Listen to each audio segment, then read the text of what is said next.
History of the Great Wall of China. The Great Wall of China was built over centuries by China's emperors to protect their territory. Today, it stretches for thousands of miles along China's historic northern border. The Great Wall of China is one of the most notorious structures in the entire world. The Jinshanling section in Hebei province, China, pictured here, is only a small part of the wall that stretches over 4,000 kilometers, 2,500 miles. For millennia, Chinese leaders instituted wall-building projects to protect the land from northern, nomadic invaders.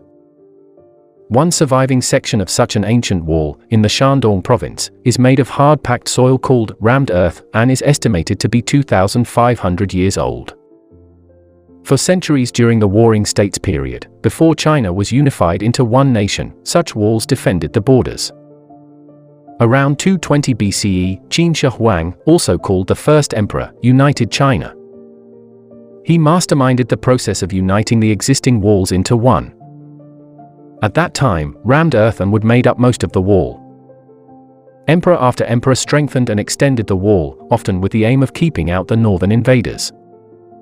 In some places, the wall was constructed of brick. Elsewhere, quarried granite or even marble blocks were used. The wall was continuously brought up to date as building techniques advanced. Zhu Yuanzhong, who became the Honghua Emperor, took power in 1368 CE. He founded the Ming dynasty, famous for its achievements in the arts of ceramics and painting. The Ming emperors improved the wall with watchtowers and platforms. Most of the familiar images of the wall show Ming-era construction in the stone. Depending on how the wall is measured, it stretches somewhere between 4,000 and 5,500 kilometers, 2,500 and 3,400 miles. In the 17th century, the Manchu emperors extended Chinese rule into Inner Mongolia, making the wall less important as a defense. However, it has retained its importance as a symbol of Chinese identity and culture.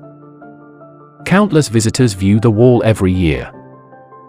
It may not be clearly visible from space, but it is considered an absolute masterpiece here on Earth. Thank you.